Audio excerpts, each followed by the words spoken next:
I want to tell you a story about Renault, or Renault, or however you say it where you come from.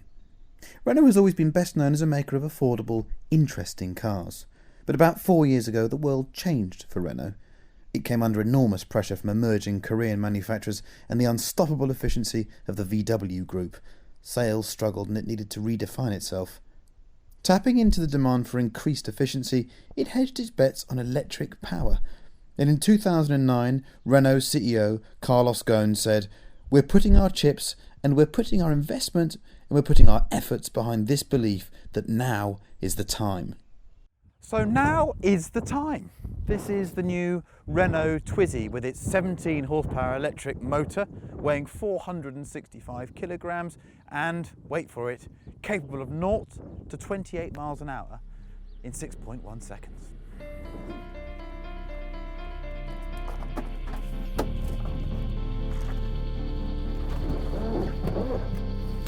Firing up the Twizy is not an ordinary exercise. You put on this belt here, then you have a 4-point belt that comes over like that. Just feels like you're not actually ready to go anywhere.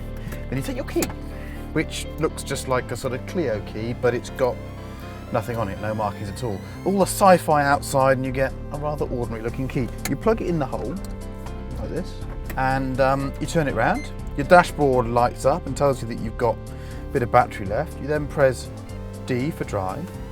You try and undo that rather awkward handbrake, and then there's no noise. Oh, a beep saying go. And that's it, completely silent. It is, by any stretch, very strange.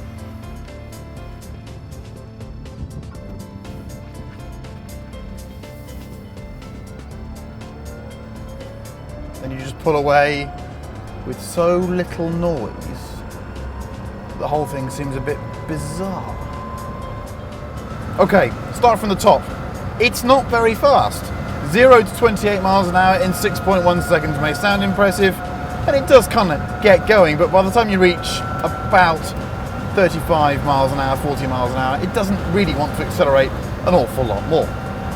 That doesn't worry me though. I can now understand why they've launched this car in Ibiza, because it's going to hoover up car sales or scooter sales in the Mediterranean holiday destinations. It's perfect for here. I'm open-sided, I can smell these wonderful, whatever they are, eucalypts or conifers outside. I can smell the island. It's just very, very pleasant knocking along inside this car. Unexpected things about the Twizy. It's got masses of grip. It's only got those skinny little tyres, but good lord. I keep finding myself thinking, can I go flat out around this corner? It's a classic hire car in that respect. You get in it and want to just see how fast you can go in it. I would say that it's not going to increase the frequency of crashes in holiday destinations by teenagers, but it's probably just going to cause slightly different types of accidents, that's all. The steering is unassisted and light and actually really rather nice. The front end wants to push a bit. They've obviously had to put some understeer in the car to make sure people don't go out and do massive skids, although we did try. Watch this. Ride? These roads are very smooth and it feels quite busy to me, so I suspect it could be quite rough on a coarse UK road, but let's get to the crux of this, guys. Who is going to buy one of these and live in a rural environment? They just aren't. This is a car, I think, for two purposes. One, the rental market, as I've said, in Europe, in hot destinations, and also centre of town. And to all you people in America watching this, you have to understand that a lot of we strange Europeans live in crowded towns. And there's so much congestion that you can't get anywhere, and the cost of fuel is ridiculous. So the idea of something that you can just plug in and charge, and then knock around town for an hour or so and then come back again, that's quite appealing. Okay, the claimed range of this car, best case scenario, is about 60 miles, 100 kilometers or so. When you get in it, it displays about 50 or 60 kilometers range. If you then stay around town and drive it at its worst, least efficient, let's say, with no regenerative braking at all, it will stay at around that mark. If you then drive the thing absolutely flat out, you'll probably get about 30 miles from a battery charge. However, if you're out on the road, using the braking, staying off the throttle, coasting down hills, That's a fun bit, that is, because you find yourself doing massive late braking manoeuvres into tighter turns, hanging on, so that you can get as much regenerative force into it as possible. If you're doing that, well, you can eke the thing out quite a lot, and it's quite fun hanging onto the range meter and seeing how much you can squeeze from it. As for charging, well, in the UK, we live in the UK, and you plug this thing in, do you know what? Out of a standard plug socket, it's going to take you 12 hours to get your next 60 miles out of it. So really, you need to be involved in a shortish commute to make the thing work on a daily basis. There are two downsides to not having any internal combustion engine noise though. First of all, unlike the last electric car I drove, which was I think a Tesla, this has got quite a lot of gearbox noise. Ready? It sort of whines and does sound like a golf buggy. That's not the nicest noise. Okay, the other downside is that when you're mooching around town and driving slowly, as you do quite a lot in the Twizy, you hear all the other crud that comes with the car that you don't want. If you pick a stone up, it just goes tap, tap, tap, tap, tap, tap, tap, tap. If you just brake, the caliper might grab the disc a bit too long and it just sort of goes. You just get these nasty noises, and the Twizy to me is a bit of a collection of slightly nasty noises. It's sort of fingernails down blackboard and all that sort of stuff. It's not that pleasant. But there's no doubting that it's quite a joyful little thing. I personally feel that you can't watch more than a few minutes of this. I can tell you how good it is, but you can't listen to that bloody whining noise for too long, can you? So, do you know what? Renault makes some other very exciting cars. So thank you for sitting through the Twizy. Well done, Twizy.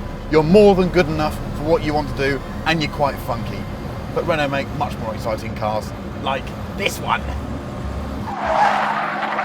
You know what, when it comes to Renault, I quite like the present. The Twizy may be a glimpse of the future, but the current Clio Renault Sport 200 with a cup chassis that I'm driving at the moment is one of the great small, fast cars. It's just awesome. And I have to say, if I've got to start doing videos on electric cars, every single video is going to have some action with something like this in it, because it is just an absolute riot. It's got an RS badge on the front, and it fully deserves it.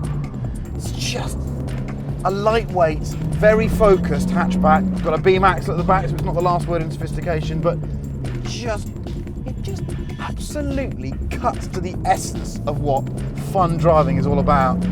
200 horsepower, under 1300 kilograms. You have to rev it. You have to rev and rev and rev. You just row this little lever around. You keep thinking, it can't rev anymore, and it does. It's not an especially pleasant engine, it's a bit coarse, but it gets the job done.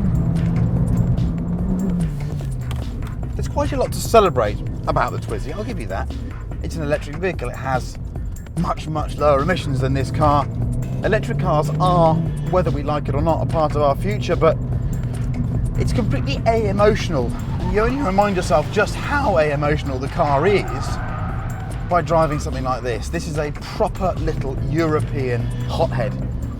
It's the kind of car that I was brought up on. It's the kind of car that I feel very passionate about, because it provides a relatively affordable entry point to having fun in cars, to learning how to drive cars, understanding them.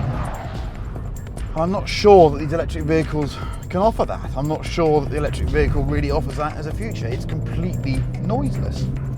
This car's just parping away behind me. The exhaust is making noise. I'm in control of it. Okay, it's not that efficient, but it doesn't feel like I'm really ruining the world from here. It feels like I'm being quite responsible. Well, not that responsible. But from a media perspective, yeah, the Twizy's slightly put the writing on the wall for me. If I've got to test electric cars and generate exciting content for you guys to watch, how the hell do I do it if the thing makes no noise and doesn't do much? I'm kind of out of a job. If anyone's got any ideas out there, can you write to me on Twitter @MonkeyHarris, or leave a comment on this video, because I'm a bit worried. But it does mean that in the meantime, I'm going to enjoy doing this for as long as I can.